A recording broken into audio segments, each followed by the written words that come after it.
I started my OnlyFans in 2024, right before the economy got really bad. I was laid off from my job at a downtown nail salon, and rent was coming due. I wasn't new to social media or being in front of camera, and honestly, I didn't think it'd be such a big deal. Post a few pictures, maybe some videos, get paid. That was the plan. At first, it was exactly that. Easy money. I wasn't even showing much, just flirty, suggestive stuff. Within a month, I had over 100 subscribers. Some were polite, others pushy, but nothing I couldn't handle. Then I got a message from someone with the username, Third Shift for Now. At first, he was just odd. He never said anything sexual, just strange, emotionally intense things like, "You remind me of someone I lost. Your hands look like hers." It made me uncomfortable, but he was a high-tier tipper. I figured weirdos pay the bills too. Then he started requesting custom videos. He'd tip $50, $75, even $100 just to watch me apply lotion to my hands. It felt harmless at first, but then he asked me to film my hands with gloves on. Not sexy ones, just regular winter gloves. He wanted me to struggle to put them on, fumbling, pulling at the fabric. The more awkward and prolonged it looked, the more he tipped. It started getting into fetish territory. I wasn't really into it, but again, money. One night, he asked for a live stream. He tipped $200 up front. I said sure. He was the only one commenting. "Show me your palms again." Just like before. Turn them over. Slower this time.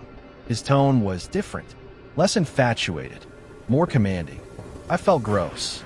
But what really freaked me out was when he said this: "Your cuticles are looking better." I liked when they were cracked. More real. I hadn't mentioned anything about my hands being dry before. Not online. Not anywhere. That's when I realized he had seen them. In real life. Visual. Echoed close-up of hands gripping a blanket. Slight zoom on a single frayed cuticle. I ended the stream and blocked him. Changed all my social handles. Made my account private. That should have been the end of it. But the next night, I came home and found something under my welcome mat. A pair of knit gloves. The exact color I had worn in the videos. I called the police. Told them everything. They took a report, but said unless someone had entered my apartment or threatened me, there wasn't much they could do. I stayed with my cousin for a few days. When I came back, I noticed the smell first. Something was burning. I found it in the kitchen sink. A pair of gloves, identical to the ones from earlier, charred and melted, sitting in the basin like someone had tried to light them on fire and failed. But there was no sign of a break-in. Nothing stolen. Nothing else touched. Just the gloves. Burned. And a note tucked behind the faucet. They look better like this. That was enough. I quit the site. Moved in with my aunt 2 cities away. Got a new job, new number, new everything.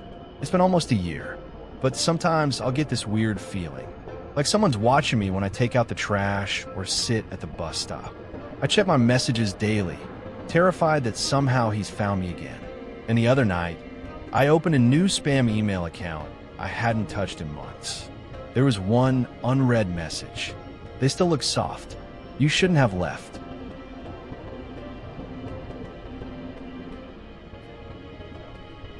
At the time this happened, I was 24 and living alone in a small apartment in downtown Portland. I'd just gotten out of a toxic relationship and was struggling to pay rent with my job at a local coffee shop. The hours were unpredictable, and the pay barely covered my bills.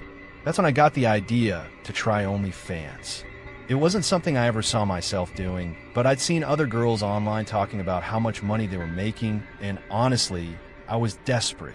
My landlord had already given me a final notice, and I didn't want to go crawling back to my ex just to avoid eviction.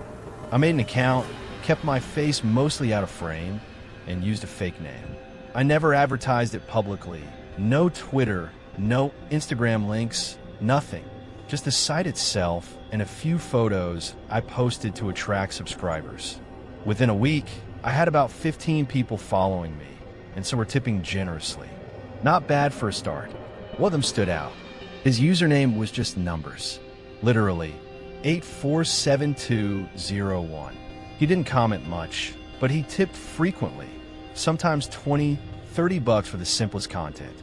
He'd occasionally send polite messages, nothing sexual or threatening. Just things like, "Love your lighting.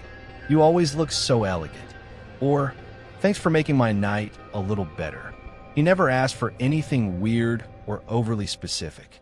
If anything, he came off more respectful than most guys on there. But one day, I posted a picture of myself in a blue lace set with the caption, "Cold night in Portland. Wish I had someone to keep me warm, cold-faced blue heart dot." Minutes later, I got a message from 847201. "Blue suits you, especially in this kind of weather. Apartment buildings get drafty, huh?" Now, I never mentioned where I lived. Never even said I was in Portland. So either it was a creepy coincidence or he knew more than he should. I tried to shake it off. That night, I kept thinking I heard footsteps outside my door. My apartment faced a narrow hallway, and you could hear everything: creaky floors, neighbors talking, even the sound of keys jangling. I peeked out once or twice, but saw nothing. The next morning, I found a single yellow rose on my doorstep.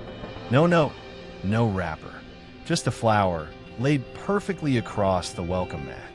I didn't connect it at first.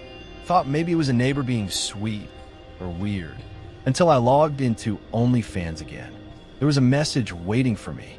"Yellow's my favorite. You deserve flowers every day." I felt my stomach twist. I messaged back, asking who he was, what he meant by that. No reply. I blocked him immediately, took down my account, and started checking my logs religiously. But things didn't stop. For the next 3 nights, someone knocked at my door around 2 a.m. 3 slow knocks, always exactly the same. When I looked through the peephole, no one. I filed a report with the building manager, and he agreed to check the hallway camera footage. What we saw made my blood run cold. At exactly 2 a.m., a man in a hooded sweatshirt would walk up to my door, knock 3 times, and then just stand there. Not moving, not leaving, just staring at the door for up to 10 minutes before walking back down the hall.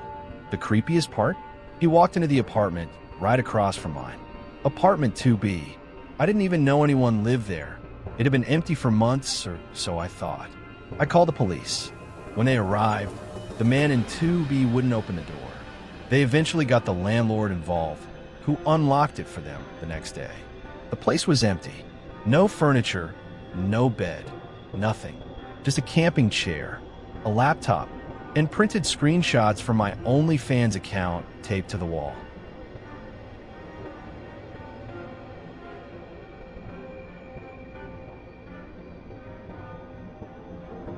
I started my OnlyFans in the fall of 2023. It wasn't something I planned to do. I was in my last year of college, drowning in student loans, and my campus job at the bookstore barely paid for groceries. A friend, more like a classmate I barely knew, told me about it after class one day. She said, "It's not as wild as people think. You choose what you post. You stay in control." Visual, phone screen scrolling past soft, aesthetic photos. Notifications pinging. Follower count climbing. I took it slow. Nothing explicit at first.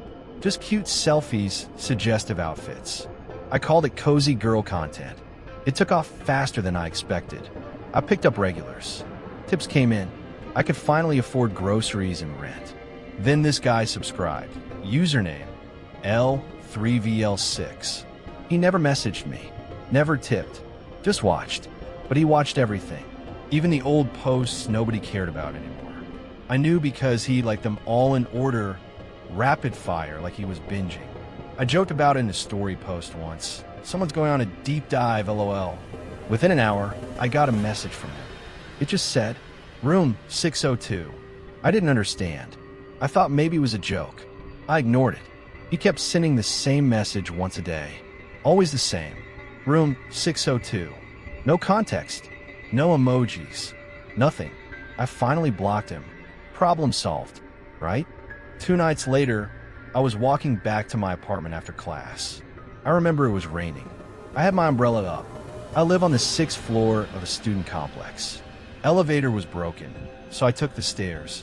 I froze on the landing between the 5th and 6th floor. Written in what looked like charcoal on the wall.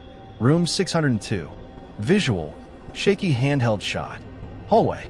Dark. Slowly pans to black letters on wall. I don't even live in 602. I'm in 614. But I walk past that door every day. It was an empty unit. No one had lived there in months. I didn't sleep that night. In the morning, the writing was gone. I asked the building manager if someone had moved in. He said no, still vacant. I asked about cameras. He said they hadn't worked in weeks. The next day, I found something in front of my door. A printed photo of me inside my room, sitting at my desk, wearing the same hoodie I had on the night before. I moved out the next day, told my parents it was a stalker situation. They helped me get a temporary place off campus. I deleted the OnlyFans, deleted my socials, went dark, but 2 weeks later, I got a letter in the mail. No stamp, no return address, just a folded piece of paper that said, "Wrong door." I don't talk about this to anyone. My friends think I just flaked out on senior year. My parents think I had a mental breakdown, but I still don't know how he knew which room was mine, or why he kept saying 602. Sometimes, I dream I'm standing outside that door, that I knock, that it opens, and there's me, sitting at my desk, smiling back. Have you ever experienced something that defied logic? Something chilling you just couldn't explain? We want to hear your ghost stories. Share them in the comments below, and let's dive into the unknown together. Your encounter could be featured in a future video. If you're brave enough for more, check out our next video filled with terrifying, real-life horror stories that will keep you up long after the screen fades to black. Don't forget to like, subscribe, and hit the bell so you never miss another story that blurs the line between reality and nightmare. The shadows are calling. Will you listen?